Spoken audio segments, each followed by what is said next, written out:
बिस्मिल्लाहिर्रहमानिर्रहीम। अस्सलाम वालेकुम नाजरीन, मैं हूं एडवोकेट शाहजेब आजम और आप देख रहे हैं लीगल व्यू। नाजरीन, आज की इस वीडियो में हम एक और कानूनी सवाल डिस्कस करेंगे कि जो सुप्रीम कोर्ट ने ये जो सो मोटो नोटिस लिया हुआ है इलेक्शन के ऊपर, पंजाब और केपी की असेंबली में जो इलेक्शन होने हैं, जो असेंबलियां तहलील हो चुकी हैं, आज से कोई एक डेढ़ महीना पहले की बात है। तो उसके ऊपर जो अब सुप्रीम कोर्ट ने जो सो मोटो नोटिस लिया है, आज हम उसकी समाअत का अहवाल डिस्कस करेंगे। तो नाज़रीन, सबसे पहले हम ये डिस्कस करते हैं कि जब असेंबली कोई भी असेंबली जब तहलील होती है तो ये एक आईनी रिक्वायरमेंट है कि उसके इलेक्शन होने हैं 90 रोज के अंदर अंदर। इससे कोई भी इनहराफ नहीं कर सकता। हमारा जो आइन है, हमारा जो दस्तूर है, वो इस मामले में बहुत क्लियर है। इसमें कोई दो राय है ही नहीं, चाहे वकील जितना आपस में इख्तलाफ करें, लेकिन इस पॉइंट के ऊपर सब मुत्तफिक हैं कि जो भी जब भी असेंबली तहलील होगी या जब भी इलेक्शन असेंबली का नोटिफिकेशन आएगा तहलील होने का, तो इलेक्शन तो होने हैं लाजमी।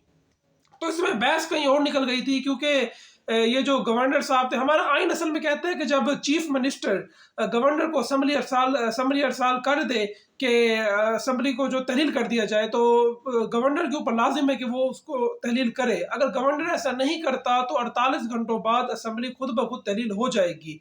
यानी एक क्लियर कट पावर दी गई है चीफ मिनिस्टर को कि ये चीफ मिनिस्टर का इख्तियार है कि वो असेंबली तहलील कर सकता है और गवर्नर उसको रोक नहीं सकता। मैक्सिमम भी वो 48 घंटों तक रोक सकता है। और जब असेंबली तहलील हो जाएगी, उसके बाद का जो टाइम है वो उसकी अगली फेज शुरू हो जाएगी।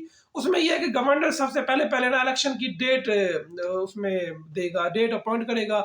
जब गवर्नर डेट अपॉइंट कर देगा तो उसके बाद निगरान हुकूमत बनेगी, फिर इलेक्शन का शेड्यूल आएगा और इलेक्शन का इनेकाद होगा और उसके बाद एक नई हुकूमत आएगी जो कि 5 साल के लिए होगी। लेकिन यहाँ जो है मामला, कुछ कुछ सियासी मामला इस तरह के आ गए हैं, क्योंकि कुछ लोगों को इलेक्शन सूट नहीं कर रहे थे, तो उन्होंने बजाय अपने मफादात को देखते हुए उन्होंने जो मुल्की मफाद है उसको बिल्कुल साइड पर रख दिए। हमारा जो आइन है बिल्कुल ही मुअत्तल होकर रह गया है इस सारे मामले में। तो इसमें तहरीक इंसाफ जो है वो पिटीशन लेकर गई थी पहले लाहौर हाई कोर्ट में, और लाहौर हाई कोर्ट ने भी क्लियर कट कह दिया है कि इलेक्शन जो है 90 रोज के अंदर होने चाहिए। और जो डेट का मामला है, क्योंकि जो गवर्नर साहब है उन्होंने एक बहाना बनाया हुआ था कि मैंने असेंबली क्योंकि तहलील नहीं की तो डेट देने का इख्तियार मुझे नहीं है। तो ये एक जिसे कहते हैं एक सिर्फ एक बहाना ही हो सकता है, इसमें कोई आईनी तौर पर इसकी कोई गुंजाइश मौजूद नहीं है। तो इसमें हालांकि पेशावर वाला जो गवर्नर है उसने बाकायदा असेंबली की जो समरी है उसके ऊपर बाकायदा दस्तखत किए हैं, लेकिन वो भी हिचकिचा रहा है, वो भी बहानेबाजी से काम ले रहा है। तो इस सूरत हाल में जो है अदालतों का रोल जो है वो बहुत ज़्यादा इंपॉर्टेंट हो गया है, क्योंकि जो हमारी अदालतें हैं वो आईनी तौर पर कस्टोडियन है कॉन्स्टिट्यूशन की। इसे हम कहते हैं गार्डियन ऑफ कॉन्स्टिट्यूशन। यानी उन्होंने हर हालत में कॉन्स्टिट्यूशन जो है हमारा 1973 जो कि सुप्रीम है इस वक्त, जिसके तहत मुल्क हमारा चल रहा है, उसको प्रोटेक्ट करना है हमारी अदालतों ने। तो सबसे पहले इस मामले में लाहौर हाई कोर्ट ने इनिशिएटिव लिया। लाहौर हाई कोर्ट ने इलेक्शन कमीशन को हुक्म दिया कि भाई आप तरीका का ऐलान आप कर दें। अगर गवर्नर नहीं कर रहा तो गवर्नर की मुशावरत का वर्ड उन्होंने यूज़ किया था कि मुशावरत से, लेकिन तारीख इलेक्शन कमीशन दे दे। ये लाहौर हाई कोर्ट ने कह दिया। तो इसके ऊपर भी बहानेबाजी से काम लिया जा रहा है। और सोने में सुहागा ये है कि जो इलेक्शन कमीशन जिसने इलेक्शन का इनेकाद कराना है वो भी इन सारे मामले में कूदा हुआ है। वो भी बजाय इसके कि वो एक अपना एक आज़ादना ओपिनियन ले, एक अलग अपना स्टांस ले, वो भी पीडीएम की एक बी टीम की तरह अपना काम कर रहा है इलेक्शन कमीशन। ये बदकिस्मती की बात है वैसे, क्योंकि इलेक्शन कमीशन एक आईनी इदारा है और ये उसका काम है कि वो इलेक्शन का इनेकाद कराए, लेकिन वो इस वक्त तो बिल्कुल भी वो सीरियस नहीं नजर आ रहा इलेक्शन कमीशन। तो नाज़रीन, इसमें जो दूसरा जो आज की जो समाअत है उसके ऊपर आते हैं। और इसमें जो सुप्रीम कोर्ट है उसने आज दूसरी समाअत थी, और इसमें मामला उस वक्त दिलचस्प हो गया था जब पीपल पार्टी के जो वकील है फरूक एच नाइक, उन्होंने एक नोट पढ़ा है। उन्होंने कहा कि जो उस बेंच में जो शामिल है जस्टिस जमाल मंदुखेल, उनका उन्होंने हवाला दिया कि उन्होंने एक नोट तहरीर किया है कि उस तहरीर में लिखा हुआ है कि जो जस्टिस इजाजुल हसन और जस्टिस मुज़ाहिर अली अकबर नकवी जिनके कहने पर ये नोटिस लिया गया है, यानी वो सीसीपीओ का केस था, उन्होंने उस मामला उनके सामने आया, उन्होंने चीफ जस्टिस को भिजवा दिया। तो जो फरूक एच नाइक साहब है उन्होंने जमाल मंदुखेल साहब का नोट पर है कि ये जो दो जज साहब हैं इनको इसमें नहीं बैठना चाहिए क्योंकि ये अपना माइंड बना चुके हैं। तो इस पर जो चीफ साहब है उन्होंने काफ़ी हैरानगी का इजहार किया। उन्होंने कहा कि भाई ये जो नोट आपने पढ़ा है ये किसका है? तो उन्होंने कहा कि ये जज साहब का है, जो मंदुखेल साहब है। तो इस पर चीफ जस्टिस साहब ने कहा कि भाई ये नोट तो अभी पब्लिक हुआ ही नहीं है, तो ये आपके पास कैसे आ गई है? तो इस पर ये गैर मामूली बात थी वैसे कि कैसे एक सुप्रीम कोर्ट, एक आला अदालत की एक चीज़ लीक हो गई है। तो इस पर जो फरूक साहब है उन्होंने बात को घुमाने की कोशिश की है। उन्होंने कहा कि जी किसी दूसरी तरफ ले गए हैं, मतलब कोई बहानेबाजी से काम लिया है।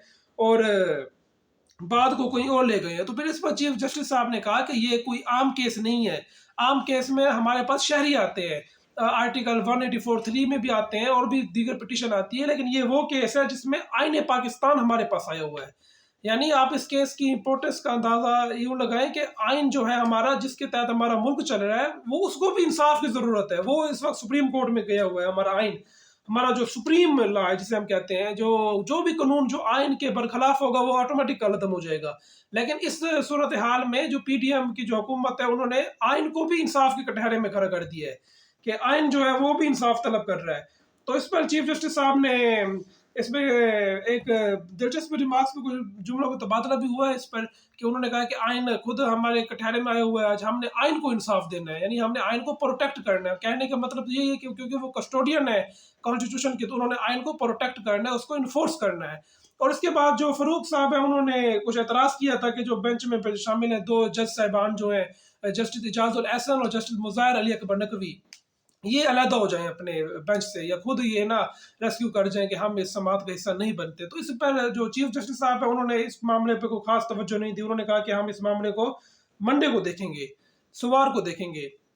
और इसमें जो मजीद उन्होंने समाज जो है वो सोमवार को 11 बजे तक मुलतवी की है, और इस पर कोई एतराज़ का उन्होंने कोई खातिर खा उन्होंने जवाब नहीं दिया इस पर। यानी इस पर चीफ जस्टिस साहब जो उनकी सवाबदीद होती है कि वो किस तरह का वो करेंगे। बेंच उनकी मर्जी होती है कि अगर कोई कहे कि फुल कोर्ट बना दे या 6 मेंबर बेंच बना दे या हमारी ख्वाहिश का कोई जज उसमें शामिल हो जाए, तो ऐसा नहीं होता। ये जो चीफ जस्टिस साहब है, ये उनकी सवाबदीद है, ये उनका इख्तियार है कि वो किसको शामिल करते हैं उस बेंच में।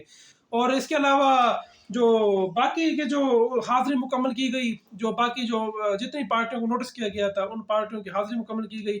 लेकिन जो मुझे जहाँ तक लगता है कि ये केस जहाँ पर जा रहा है, उसमें सुप्रीम कोर्ट जो है वो अपनी ऑब्जर्वेशन तो पहले दे चुकी है कि 90 रोज़ के अंदर अंदर इलेक्शन का होना बहुत ज़रूरी है। ये एक आइनी तौर पर ये एक रिक्वायरमेंट है। और इसके अलावा लाहौर हाई कोर्ट और पेशावर हाई कोर्ट भी अपने फैसले दे चुकी है कि 90 रोज़ के अंदर अंदर इलेक्शन होने चाहिए। लेकिन जो टॉप कोर्ट है वो हमारी सुप्रीम कोर्ट है, क्योंकि हमारे सारे इदारे आईनी तौर पर सुप्रीम कोर्ट के मातहत है। उन्होंने हर हाल में सुप्रीम कोर्ट का फैसला मानना है। तो इस सूरत हाल में वो इनकार नहीं कर सकते। अगर सुप्रीम कोर्ट का फैसला आ गया कि इलेक्शन 90 रोज़ में ही होने चाहिए, या जो सदर ने डेट दी है उस पर ही इलेक्शन का इनकाद होना चाहिए, तो नाज़रीन इसमें कोई बहानेबाजी से फिर काम नहीं होगा। और उसमें एक और चीज़ भी हो सकती है कि अगर सूबाई इलेक्शन का इनकाद हो जाए, तो कौमी असम्बली जो है वो उनको प्रेशर हो जाएगा, प्रेशर पड़ जाएगा जो हमारे वज़ीर आज़म साहब हैं कि वो कौमी असम्बली भी तहलील करें, क्योंकि एक फेयर रिक्वायरमेंट है। एक फेयर इलेक्शन के लिए ज़रूरी है कि जब भी इलेक्शन हो तो निगरान हुकूमतें होनी चाहिए।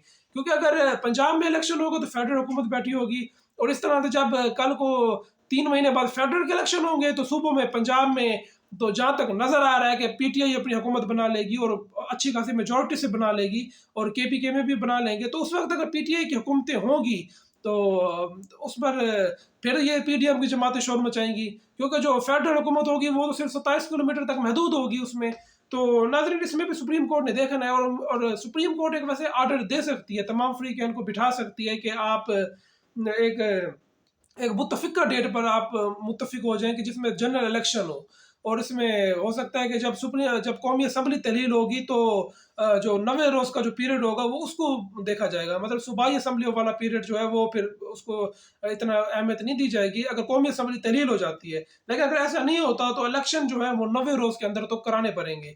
तो नाज़रीन जो इसकी जो मज़ीद अगली समाअत है वो सोमवार को होगी, तो अगली समाअत का भी हम अहवाल डिस्कस करेंगे। तब तक के लिए मुझे इजाज़त दीजिए। अल्लाह हाफ़िज़।